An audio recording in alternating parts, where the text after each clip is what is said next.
Could the ongoing tension between the US and Iran escalate into a full-blown conflict? This question has been on the minds of many as the two nations continue to lock horns in a series of events that have ignited international concern. It all started with an attack on US troops in West Asia, an incident that sent shockwaves around the world and marked the beginning of a mounting crisis. The US response was swift and decisive, bombing an Iranian facility in Syria. As the dust settles, we find ourselves caught in an unfolding saga of power, retaliation, and the looming threat of war. Let's delve into the sequence of events that led us here. Our story begins with the first missile attack. In the early hours, a dozen missiles rained down on the city of Erbil in northern Iraq, striking uncomfortably close to the US consulate. The missiles, Iraqi security officials claimed, were launched from none other than neighboring Iran. Despite the proximity, US officials were quick to assure that no US government facilities were damaged. The consulate building, curiously unoccupied at the time, was not the target. The exact number of missiles fired and their impact locations remained shrouded in uncertainty. Thankfully, no injuries were reported, yet the attack, happening shortly after midnight, caused significant material damage in the area. Both the government of Iraq and the Kurdish regional government sprang into action, launching investigations into the incident. The United States was quick to condemn the attack as an outrageous attack against Iraqi sovereignty and a display of violence. This incident was not without context, however. It came on the heels of an Israeli strike near Damascus, Syria, which resulted in the deaths of two members of Iran's Revolutionary Guard. Iran's foreign ministry, in a strong display of defiance, condemned the attack and vowed revenge. The stage was set for a dramatic confrontation, but the story didn't end there.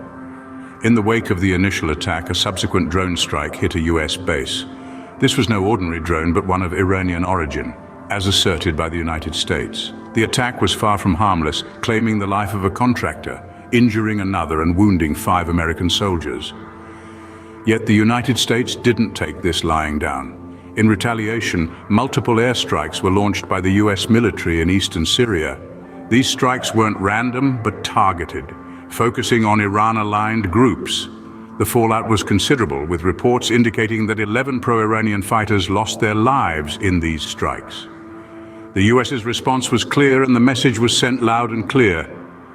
The airstrikes, authorized by President Joe Biden himself, were to defend US personnel, a strong declaration of the US's commitment to protect its own. The aftermath of these events was a landscape of tension and conflict. Yet amidst this, the US stood firm, asserting its stance and holding its ground. This retaliation marked a turning point in the US-Iran conflict. From there, the situation only escalated. The US military, spurred by the onslaught of attacks on their troops, took decisive action, launching multiple airstrikes in eastern Syria. Their targets, Iran-aligned groups, seen as the culprits behind a deadly drone attack on a US base. The response was swift and lethal, reportedly taking the lives of 11 pro-Iranian fighters. This tit-for-tat scenario, however, is not just a simple game of checkers. Each move carries with it the weight of international relations and the potential for a much larger conflict. The US and Iran, two powerful nations, are locked in a dangerous dance of accusations and retaliations. On one hand, the US maintains their actions are in defense of their personnel, aiming to limit the risk of escalation while minimizing casualties.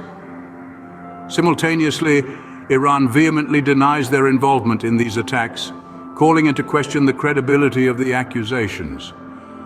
Caught in the middle of this tense scenario are diplomatic efforts seeking to cool the boiling pot of conflict. Countries like Qatar have stepped forward, opening channels of communication in hopes of de-escalating the crisis. But the question remains, can diplomacy prevail, or will the cycle of attack and retaliation continue to spin out of control? And let's not forget the wider implications.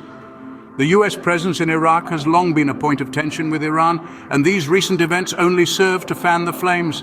The US forces may have shifted to a non-combat role, but they still play a crucial part in Iraq's fight against the Islamic State. The question now is, where does this tension lead?